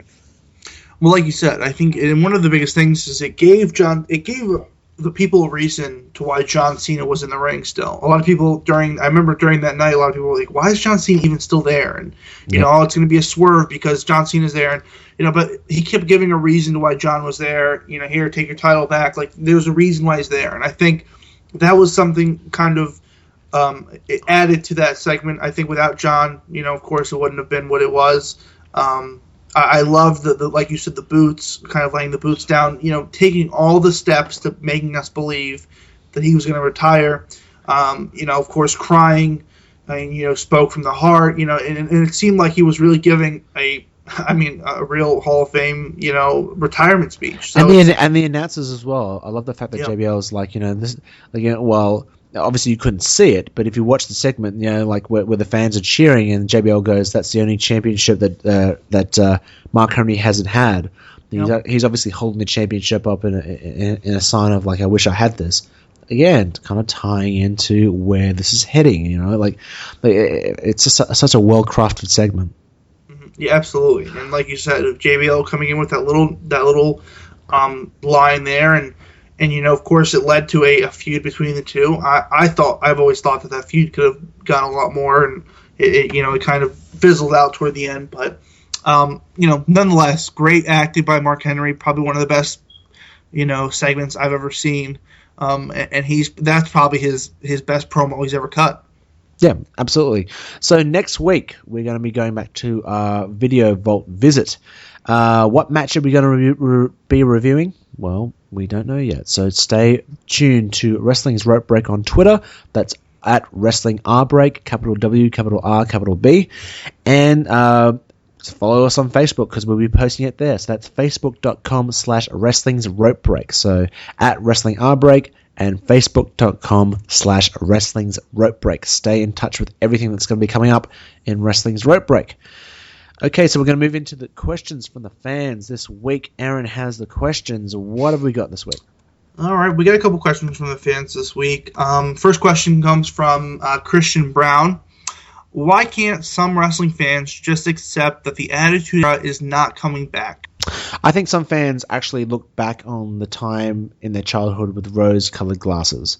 I think if we actually analyze what we grew up watching with the way we watch wrestling now and analyze it now, we'd find that a lot of the shows that we watched were actually pretty bad. They were full. I think one thing that kind of makes it different is that the Attitude Era was full of a rabid fan base that would be live on Raw and SmackDown every single week, and they'd just be off the chains, losing their shit on the most simplest of angles every single week. And I think that's what fans remember. You know, they remember the glass breaking with Stone Cold Steve Austin and Austin coming out. And it didn't really matter if like Austin coming out would make a segment illogical or a match finish illogical. It would be all about just the energy and the fact that we see these guys live. And I think that's why some fans just wish they had it back, because I guarantee we actually kind of have it back these days, like in a different kind of like lesser form. But I think if we actually got the full-fledged Attitude Era back on WWE television, I don't think the fans that would want it back would be that happy that it is back. Yeah, I mean, I think it's kind of a product of, I think every generation thinks their generation's the best when it comes to life in general. Yeah. So I think it kind of applies to the same thing as wrestling. Everyone that grew up during the Attitude Era think it's the best era. You know, people that grew up with the old school, you know, 90s, mid-90s, early 90s wrestling think that's the best era, you know, and a lot of people have different views on wrestling in general. So I think it's just a product of, you know, for me, here, perfect example. For me, I started watching wrestling in 2002. My favorite era is the Ruthless Aggression era from 2002 to about 2007, 2006. So, and I think that's just because I grew up during that time period. I attached myself to guys like Triple H and Taker and Shawn Michaels, and, you know, that's just the era I grew up in. You know, so it's I think that's the biggest thing. Is I think a lot of people just want the Attitude Era back because they want their childhood back, or they want, you know, the most hot time in wrestling. And like you said, if we sat down and analyzed the Attitude Era, let's say you take the Attitude Era out and put it in today's jaded, you know, fan base of wrestling fans right now, we'd be tearing it apart. Oh, yeah. We would be destroying what happens on a weekly basis. And I think a lot of it has to do with the internet. I really do. I think the internet and has a lot to do with today's product and why a lot of people don't like it, because, you know, everyone has a voice, and it's become the popular thing to complain about the product. It's become popular to sit there and bash WWE when, in all actuality, for the most part, they do put together good things. And I think from a wrestling standpoint, the wrestling is 10 times better than what we got in the Attitude Era, by far. I'll disagree with you about that. From a wrestling standpoint? Wrestling these days has become very formulaic. It's structured the same way. We don't like audiences don't emotionally invest into the match until the final minutes of the match. At least back in the day, we had matches like in 1998 and 1909 that would finish at different points in the match. You have a roll-up halfway through, and there would be a surprise finish. It wouldn't be always the distraction finish or the DQ finish. It would have a different kind of vibe to it that would condition the audiences to get used to, we have no idea when the finish is going to come. So false finishes, like near falls, would have even more gravitas than it does now. So that's where I'm coming from. I don't know. I still believe that. I think the overall wrestling product from a bell-to-bell standpoint has gotten much better. Yeah, I don't know. I mean, I don't know. The Attitude Era, like you said, is great because of the fan base and how, you know, ravenous those fans were on it. You know, somebody could just come out and say 3 words and the fans would pop so hard. So I think it has a lot to do with generations and the time period, and, you know, the internet, and a lot of different components go into why the Attitude Era wouldn't work in today's time period. I don't think it'd work. And I think that's why the difference is so great. Next question comes from Zach Fellows, fellow PWP writer. Ready or not, do you think WWE should pull the trigger on Roman Reigns and quit putting it off? I mean, I think we just kind of have to define what pull the trigger means. Do we have him, like, I don't know, defeat the Big Show? Is that pulling the trigger on him? Like, I don't really know. I think, like I said before at the start of the show, I think Roman Reigns' time will come. It's just not right now. I think WrestleMania 31 should be all about building him up for the next year's WrestleMania. Like, you know, like Rock and Austin was a 1-year kind of build. I think they should do the same with Roman Reigns in 2015. Pulling the trigger right now would just cause a cataclysmic cataclysmic kind of reaction to Roman Reigns' progression. I think the better chance you have of him, like, connecting with the audience should lean on just taking your time with him, just taking your time and letting him get used to this role of, like, carrying the company. You know, he's doing well right now, but he's nowhere near ready to be the WWE champion. But at the same time, I'm looking through this as an Attitude Era old school wrestler, where the championship is like the cornerstone of your business. And, like, I don't care how many WWE documentaries come out, like, the championship is not what it used to be. So maybe it doesn't really matter that Roman Reigns is the champion. You know, like, obviously if he's not really working that well, the focus can go on somewhere else. So I'm not sure.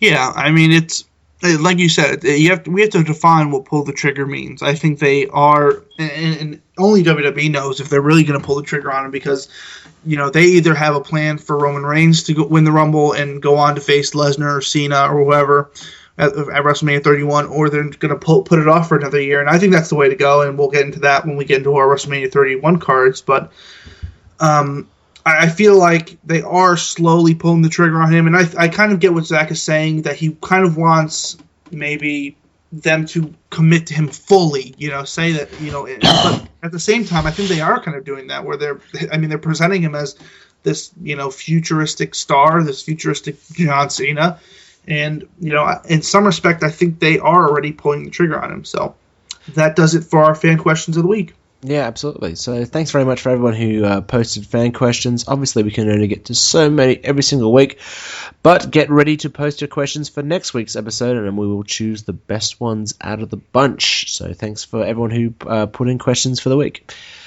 So the Spotlight question of the week ties into our Fantasy WrestleMania 31 card. Obviously, the question is, what is your WrestleMania 31 fantasy card? Now, this obviously doesn't include crazy combinations of matches. We don't want to have like Ultimate Warrior versus Triple H or anything like that. We want to use the NXT roster and the WWE roster as it is right now, and we're going to piece it together that way. But obviously, before we get into the Spotlight question for this week, let's just take some of the answers from last week's question, which was, who do you think The Undertaker should face at WrestleMania 31? Obviously, we have a bit of a WrestleMania kind of tie-in with the big event on the way. So Anthony Fitzpatrick on Facebook says, I think he will fight Bray Wyatt, but personally I would like him to fight Kane one more time at WrestleMania, either this year or next year, so both can retire at the same time. So obviously PWP writer Oliver Northgrove would love that idea, being such a big Kane mark. Jarrett T. Perkins says, I think he should face Bray Wyatt in a buried alive retirement match at WrestleMania 31. So again, Bray Wyatt and a retirement match. I'm not a booker, but I've always felt like the streak should have been broken by an up-and-coming talent to help launch them into being a top star. So I guess Bray Wyatt will kind of get somewhat of a rub at WrestleMania. But the best one was Jack Albert Cox. Triple threat elimination match. The Undertaker versus Sting versus Bray Wyatt. The reasoning is people want to see Taker versus Sting, so that will give the people what they want, and the WWE can also give Bray Wyatt a push. Even though it's ridiculous that people call Bray Wyatt the next Undertaker, who better to face at Mania than the most notable superstar that he has been compared to? So yeah, so there's obviously a lot of like Bray Wyatt contenders. Who's yours, Eron? Before we move on to our WrestleMania Dream card. I think Bray Wyatt's the person to go with. I think if you want to, and I really like that Buried Alive match. I didn't think about that at first, but that would be a nice little mix. I don't know how much WWE would like to go with. I don't know, when's the last time we've seen one of those? Oof, we're talking like Attitude Era-esque. No. 2000. I remember Kane. Oh no, that was Miss McMahon versus. I think we've seen one like almost maybe a couple years ago. No, wasn't there one? No, not 2 years ago. Wasn't there one where like the Nexus buried the Undertaker? There was. No, I don't think so. Personally, I'd say no Undertaker match. I think an appearance would suffice for this year's WrestleMania. Him come out in his robe and do something, maybe even a segment where he tombstones someone. I don't think a match is needed. Can Taker still go? I think is the biggest question out of all this. Like, if he can't go and he can't really perform to the level that he's been setting for himself through his matches against Shawn Michaels, through his matches against Triple H, and then through his matches against CM Punk, I don't think it's beneficial for him to get into a full-fledged WrestleMania match, because I think Mark Calloway, the man behind the performer, would say, you know, if he can't go and he can't perform at that level, then there's no point. So time will tell on that one. So finally, the main event of the show. Obviously, you know, we've told you guys we want to hear your WrestleMania Dream card. We're going to give you our WrestleMania Dream card for WrestleMania 31. So we're going to go match by match. Main event first, semi-main next, and then work our way down the card. So I'll start with mine. The main event of WrestleMania 31 should be Daniel Bryan versus Brock Lesnar for the WWE World Heavyweight Championship. Now, I've got an article up on ProWrestlingPowerhouse.com that you can find on our Facebook page, facebook.com/wrestlingsrope where I discuss the benefits of having Daniel Bryan versus Brock Lesnar. It's the natural story of Daniel Bryan coming back from his tumultuous 2014. He wins the Royal Rumble in spite of all the odds, in spite of the authority. But we have Brock Lesnar, this unstoppable beast at the end of his road to redemption that personifies all that he's gone through. All the he's everything that is a obstacle for Bryan to overcome. And for him to do it twice and do back-to-back WrestleMania main events and win the championship in 2 consecutive WrestleMania main events, as far as I'm concerned, it's almost like Chris Jericho winning the Undisputed Championship, the first ever Undisputed Championship. He is a bona fide star from this moment on, no matter what happens to his career, and I think it would be a great match. So what's your main event, Aaron? I'm right there with you. Daniel Bryan versus Brock Lesnar, yes. WWE World Title. I think that's, there's so many different candidates to go against Brock Lesnar or fight for the World Title. I think Daniel Bryan's the most ready. He's the most polished out of the guys like Reigns, Ambrose, Rollins. That's the emphasis. He's the most ready. Absolutely, and I think the only concern I have, and like I told you last week, is that I don't know how comfortable I feel with Bryan in a ring with Lesnar, and I don't know. I just hope he takes care of him. I mean, like you said, you told me that Lesnar's kind of known as a safe wrestler. Yes. So I hope that that's the case, and I really think that they can pull it off again. And I think that this can kind of tie into the authority angle afterwards. I think they've kind of left that undone. If you remember, kind of after Extreme Rules, they didn't really. I think they were going to go a lot longer with that, with the authority versus Daniel Bryan. And I think they'll probably do that if he ends up winning at WrestleMania 31. I think they'll end up going with that feud going into the summer. So the semi-main that I chose, so it's Roman Reigns versus John Cena versus Randy Orton in a triple threat number 1 contenders match for the WWE World Heavyweight Championship. If you're looking for a match to kind of signify Roman Reigns' next step onto the main event platform, why not have him beat John Cena and Randy Orton in one match? Again, kind of tie into Jericho's kind of undisputed championship win where he beat Austin and The Rock in one night.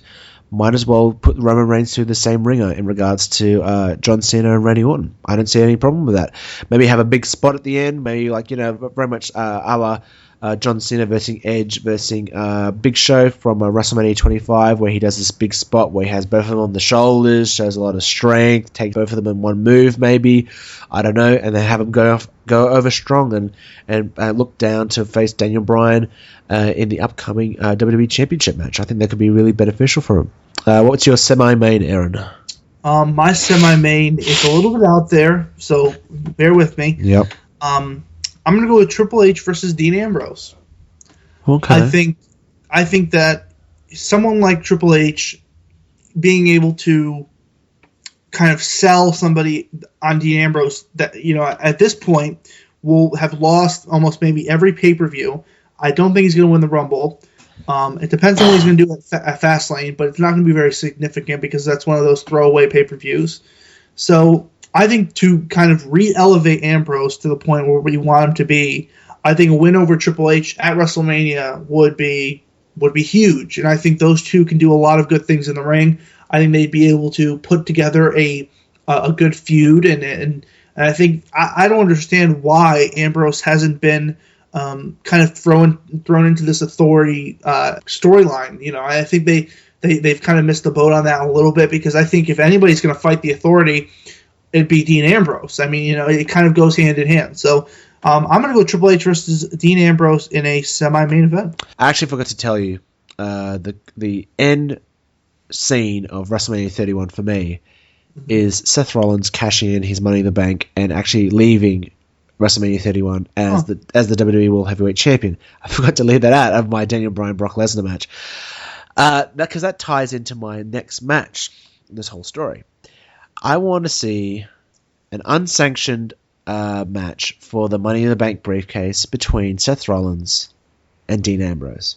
And the reason being, I don't know what happens in between now and WrestleMania, but I want there to be a situation in which Seth Rollins is thwarted by Dean Ambrose because of some reason. Maybe because of what's happening with the Authority, I don't know what.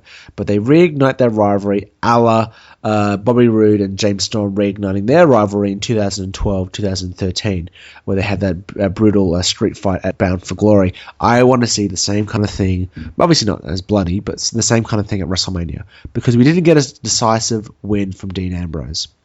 And we were both in agreement that Dean Ambrose needs a decisive win at a big event.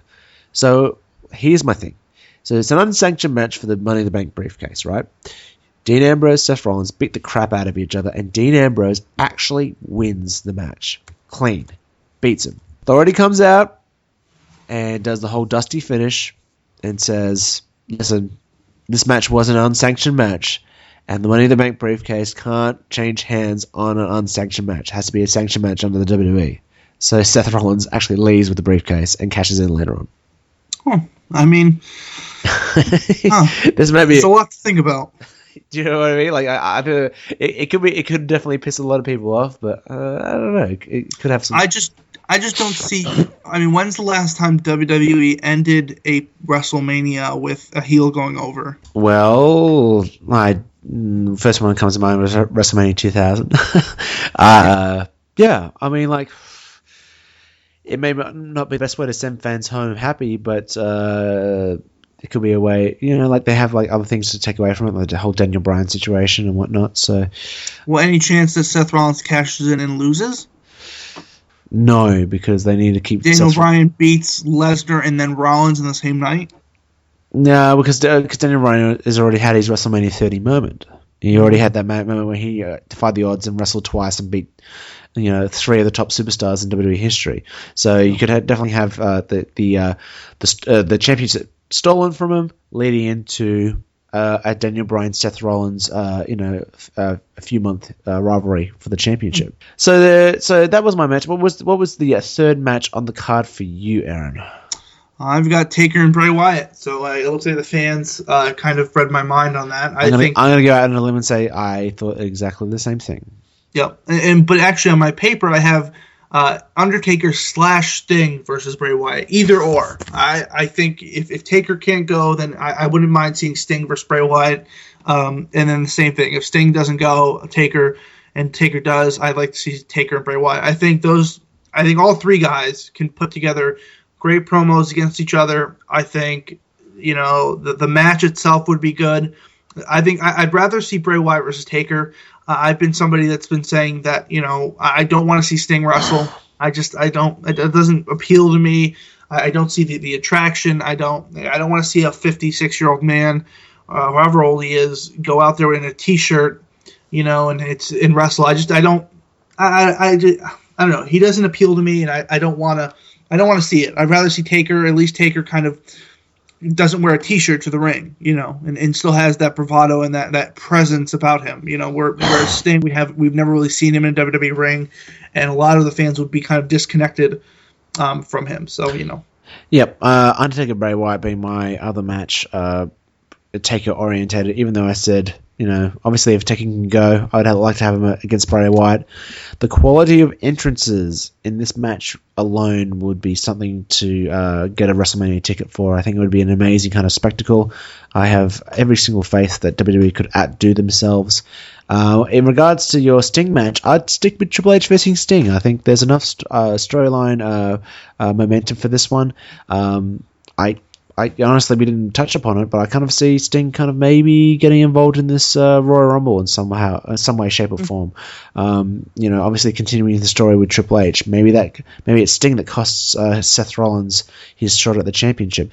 The next match that I have is a 2 out of 3 falls match between the Usos and Tyson Kidd and Cesaro for the tag team championships. That being the next match that I had.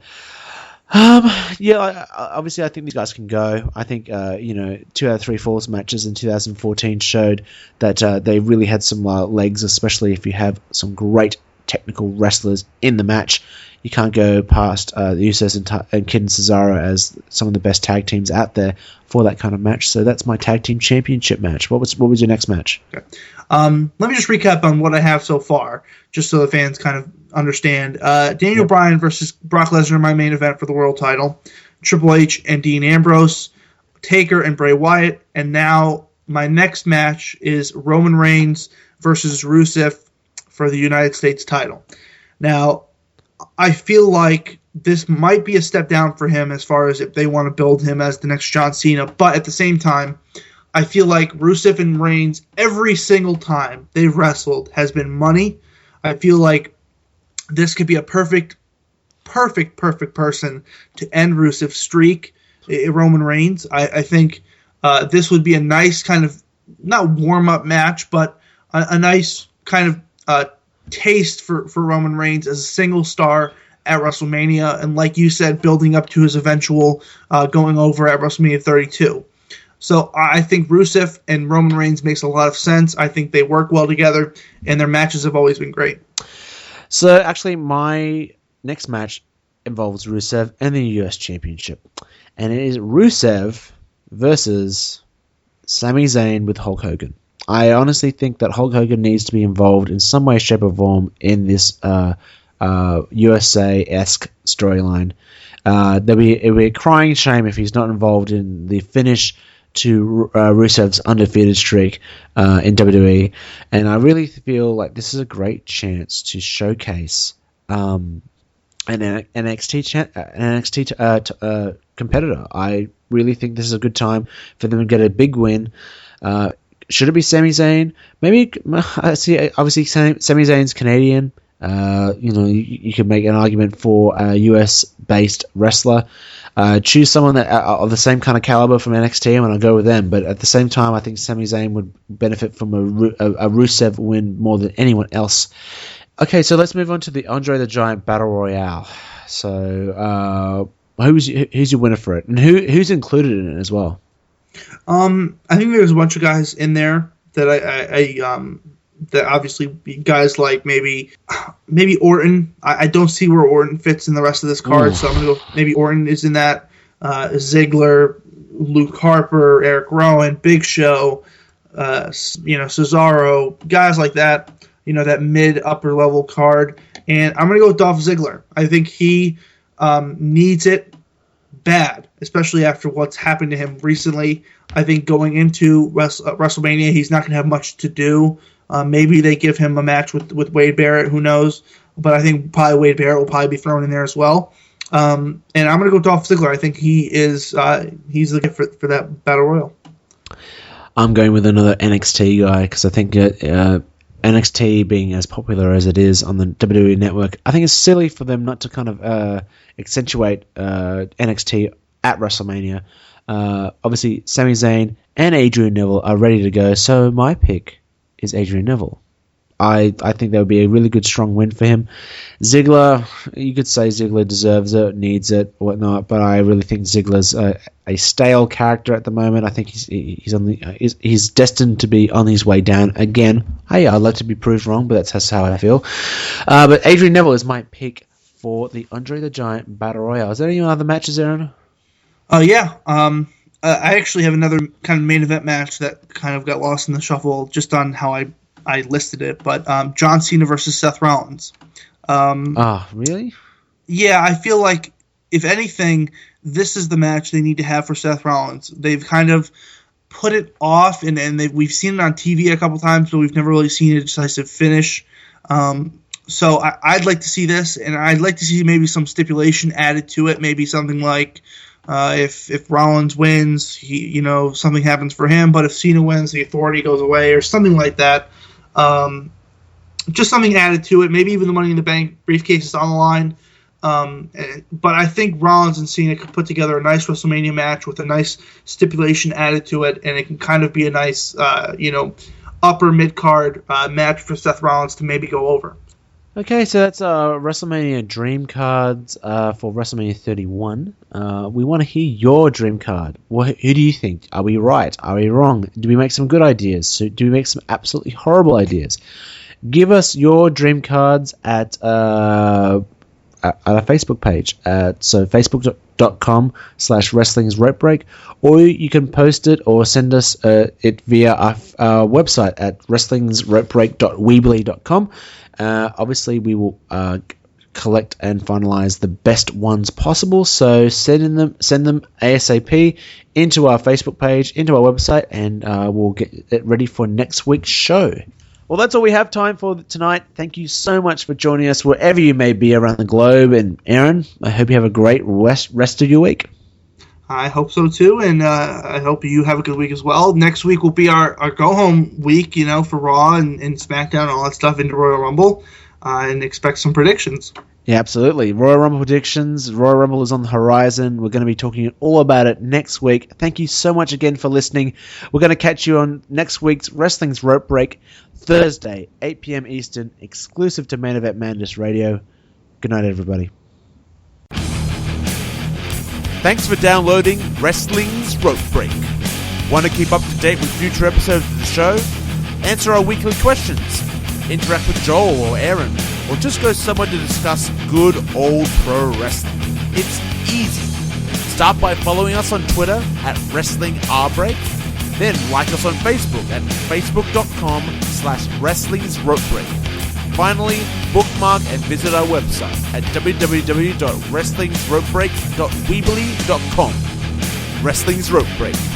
Everything pro wrestling by the count of 5. We will see you next week.